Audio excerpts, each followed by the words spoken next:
નમસ્કાર દર્શક મિત્રો, તમે જોઈ રહ્યા છો સાયકલ મીડિયા સંચાલિત ઝટપટ ન્યૂઝ અને નવસારી લાઈવ.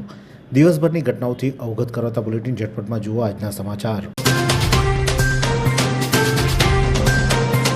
ગુજરાતમાં પ્રાકૃતિક ખેતીની આહલેખ જગાવનાર રાજ્યપાલ આચાર્ય દેવવ્રતજી આવતીકાલ એટલે કે તારીખ 11 અને 12 બે દિવસ નવસારીની મુલાકાતે પધાર્યા છે. તેમના આગમન પૂર્વ ખેડૂતોમાં ખુશીની લહેર જોવા મળી છે. અલગ અલગ વિસ્તારોમાં તેઓ ભ્રમણ કરશે અને વાંસદા મનપુર હેલીપેડ ખાતે તે ઉતરી અને 2 દિવસ સુધી નવસારીમાં રોકાણ કરશે.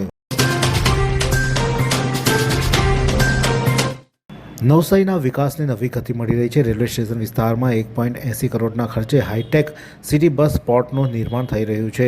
નવસારી મહાનગરપાલિકા દ્વારા શહેરમાં આધુનિકીકરણ અને નાગરિકોના પરિવહન સુવિધામાં વધારો કરવા માટે સતત કાર્યરત છે. આ દિશામાં એક મહત્વપૂર્ણ કદમ ઉઠાવતા પાલિકા દ્વારા નવસારી રેલવે સ્ટેશન જેવા વ્યસ્ત વિસ્તારમાં આશરે 1.80 કરોડના ખર્ચે અત્યાધુનિક સિટી બસ સ્પોટ એટલે ટર્મિનલ તૈયાર કરવાનું આયોજન હાથ ધરવામાં આવ્યું છે. આ પ્રોજેક્ટ સાકાર થવાથી રેલવે સ્ટેશનથી અવરજવર કરતા હજારો મુસાફરોને સીધો ફાયદો થશે અને શહેરની ટ્રાફિક વ્યવસ્થામાં પણ સુદૃઢ બનશે. આ કામ માટે અત્યારે હાલમાં કામ પણ ચાલી રહ્યું છે. પૂરજોશમાં અને ટૂંક સમયમાં કામગીરી પણ પૂર્ણ થાય તેવી શક્યતાઓ સેવાઈ રહી છે.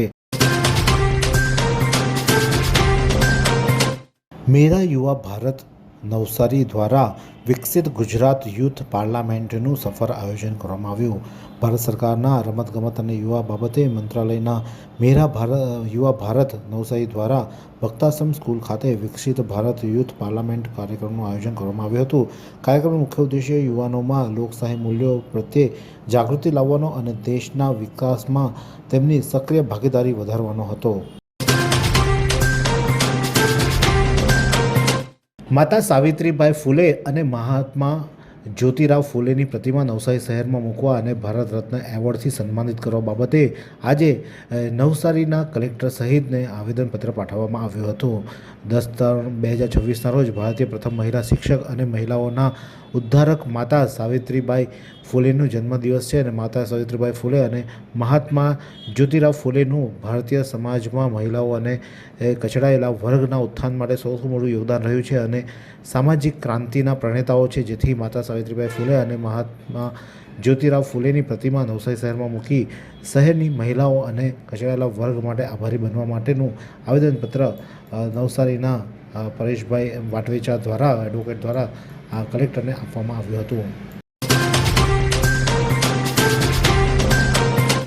ગઈકાલે જે એનએમસી દ્વારા રસ્તો બનાવવામાં આવ્યો હતો ને લોકો સ્લીપ થતા હતા તેમજ ચોંટી જતા હતા, ત્યારે નવસારી મહાનગરપાલિકા દ્વારા ત્યાં ડસ્ટ નાખી અને લોકોને રાહત કરવામાં આવી છે. એટલે કે જે રસ્તો ચીપ થઈ ગયો હતો તે હવે ડસ્ટ નાખ્યા બાદ હવે રેગ્યુલર રસ્તો બની ગયો જવા પામ્યો છે અને લોકોને રાહત થવા પામી છે.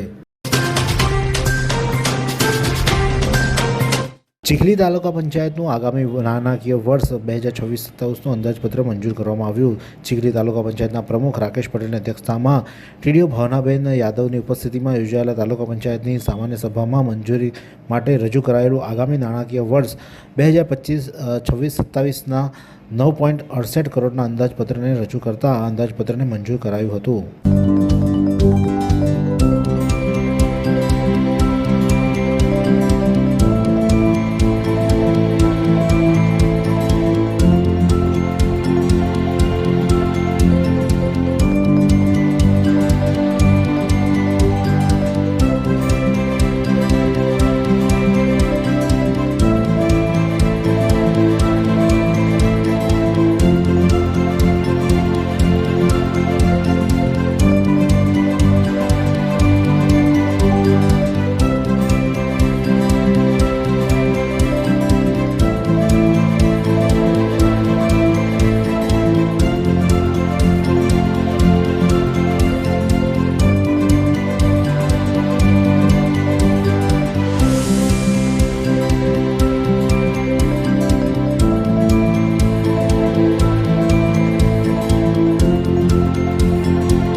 વાત કરીએ હવામાનની તો આજે નવસારી જિલ્લાનું મહત્તમ તાપમાન 41°C રહ્યું હતું, જ્યારે લઘુત્તમ તાપમાન 19°C નોંધાયું હતું. હવામાં ભેજનું પ્રમાણ સવારે 91%, જ્યારે સાંજે 100% રહ્યું હતું. હવાની ગતિ 3.2 કિલોમીટર પ્રતિ કલાક ઉત્તરથી પૂર્વ તરફ રહી હતી. આજે જે તાપમાન વધ્યું હતું 41 ડિગ્રી, જેને લઈને નવસારીમાં જાણે સાપ પડી ગયો હોય તેવી પરિસ્થિતિ થઈ હતી. નવસારીમાં જાણે કરફ્યુ લાગ્યો હોય તે રીતે રસ્તાઓ પણ સુમસાન ભાસી રહ્યા હતા. હજુ તો માર્ચ છે, એટલે કે હજુ તાપમાનની શરૂઆત થઈ છે અને તેમાં જો 41 ડિગ્રી પર પહોંચ્યું છે તાપમાન, ત્યારે આગામી દિવસોમાં તાપમાનનો પારો ક્યાં જશે તે પણ એક ચર્ચાનો વિષય છે. અને સાથે સાથે જ આવતીકાલે હવામાન વિભાગ દ્વારા સમગ્ર ગુજરાતમાં ઓરેન્જ એલર્ટ પણ આપવામાં આવ્યું છે, ત્યારે તમામ લોકોએ સાવચેત રહેવું પણ ખૂબ જરૂરી છે. યુએસના પાર્સલ કાંડમાં સંડોવાયેલા નવસારીનો યુવાન યુએસએના ડોલર સોના સાથે ઝડપાયો. મૂળ નવસારીના હાલ યુએસમાં આર્લિંગ્ટન ખાતે સ્થાયી થયેલા 24 વર્ષીય અનુજ આશિષ મોદીને રોકડ અને સોનાના જથ્થા સાથે ટેક્સાસ પોલીસે ધરપકડ કરી છે. પોલીસના તપાસમાં પકડાયેલા અનુજ અમેરિકામાં ચાલતા પાર્સલ કાંડ અથવા સાયબર ફ્રોડના નેટવર્ક સાથે સંકળાયેલો હોવાનું બહાર આવ્યું છે. પકડાયેલો અનુજ નવસારીના એક જમીન દલાલ અશ્વિન મોદીનો પુત્ર છે. તે અભ્યાસ માટે હાલમાં જ અમેરિકા ગયો હતો. પોલીસની પ્રાથમિક તપાસ મુજબ તેણે પકડાયેલી રોકડ અને સોનાનો જથ્થો લેગ્યુની એક મહિલા પાસેથી મેળવ્યો હતો. અમેરિકામાં હાલ કૌભાંડીઓ વડીલોની ડરાવી તેમની પાસેથી કિંમતી વસ્તુઓ અને રોકડ મંગાવે છે. આ કૌભાંડમાં અનુજ કુરિયર કે મની મ્યુલ તરીકે કામ કરતો હોવાની આશંકા દર્શાવાઈ રહી છે. પોલીસે તેની અટકાયત કરી કાર્યવાહી હાથ ધરી છે. ગણદેવી રોડ પર નવા ગામ પાસે સ્વામિનારાયણ મંદિરની આગળ ટ્રક ચાલકે કાબુ ગુમાવતા રસ્તાની વચ્ચોવચ્ચ બનાવેલા ડિવાઈડર ઉપર ટ્રક ચાલક ટ્રક લઈ પહોંચી ગયો હતો. સદનસીબે મોટી દુર્ઘટના ઘટતા અટકી જવા પામી હતી.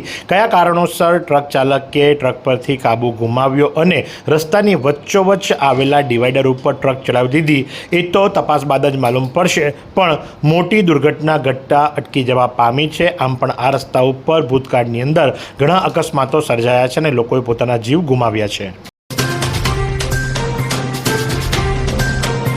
આગામી દિવસોમાં શાળામાં વેકેશન શરૂ થશે અને જેને લઈ નવસારી મહાનગરપાલિકા પહેલેથી જ આયોજનની અંદર જોતરાઈ ગઈ છે. T20 વર્લ્ડ કપની ફાઇનલ મેચ લોકોને લુન્સીકુઈના મેદાનમાં બતાવ્યા બાદ સારો પ્રતિસાદ મળ્યો અને હવે ત્યાં એક ડોમ બની રહ્યો છે. મળતી માહિતી મુજબ આ ડોમ જે ખરો એ હેન્ડીક્રાફ્ટ માર્કેટ માટે લગાવવામાં આવી રહ્યો છે, એટલે મહાનગરપાલિકા દ્વારા વેકેશન દરમિયાન લોકો આનંદ પ્રમોદ કરી શકે એ ભાવનાથી લુન્સીકુઈના મેદાનની અંદર હેન્ડીક્રાફ્ટ માર્કેટ માટે ડોમ ની તૈયારી શરૂ કરી દીધી છે. બિલ્લીમોરા એસટી બસ ડેપોમાં બસ ખાબકી ખુલ્લી ગટરમાં, જો કે જાનહાની ટળી. બિલ્લીમોરા એસટી બસ ડેપોમાં આજે વહેલી સવારે એક બસ રિવર્સ લેતી વખતે ડેપોને અડીને આવેલી ખુલ્લી ગટરમાં ખાબકી જવાની ઘટના સામે આવી હતી. મળતી માહિતી મુજબ બસ નંબર GJ18ZT0260 રિવર્સ લેતી વખતે ડેપો વિસ્તારમાં આવેલી ખુલ્લી ગટરમાં ઉતરી ગઈ હતી. સદભાગ્યે આ ઘટનામાં કોઈ જાનહાની થઈ નથી. ઘટનાની જાણ થતાં જ તાત્કાલિક તંત્ર દ્વારા બસને ગટરમાંથી બહાર કાઢવાની કામગીરી હાથ ધરવામાં આવી હતી. આ ઘટનાના કારણે સવારે બિલ્લીમોરાથી નીકળતા મુસાફરોને થોડો સમય માટે અગવડતા ભોગવવી પડી હતી. કેટલાક મુસાફરોને અન્ય બસોમાં મુસાફર કરવાની ફરજ પણ પડી હતી. બીજી તરફ ડેપો વિસ્તારમાં ખુલ્લી ગટરો હોવાના કારણે ફરી એકવાર સુરક્ષાને લઈને સવાલો ઊભા થયા છે. સ્થાનિકોમાં ચર્ચા ચાલી રહી છે કે આવી ખુલ્લી ગટરો બંધ ક્યારે કરવામાં આવશે અથવા તો સુરક્ષા વ્યવસ્થા માટે યોગ્ય પગલાં કેમ લેવામાં આવતા નથી. સ્થાનિક લોકોનું માનવું છે કે જો સમયસર જરૂરી સુરક્ષા પગલાં લેવામાં નહીં આવે તો ભવિષ્યમાં આનાથી વધુ ગંભીર અકસ્માતો પણ સર્જાઈ શકે છે. એવી કઈ હોસ્પિટલ છે જ્યાં કેન્સર માટે સર્જરીની સેવા હોય, કિમોથેરાપીની સારવાર હોય, રેડિયેશનની સારવાર હોય, પીટી સીટી સ્કેન હોય, કેન્સરની પેથોલોજી હોય, મેમોગ્રાફી હોય, એટલે કે બધું જ. હા, બધી જ સારવાર એક જ હોસ્પિટલમાં હોય. તે છે નવસારી નિરાલી કેન્સર હોસ્પિટલ.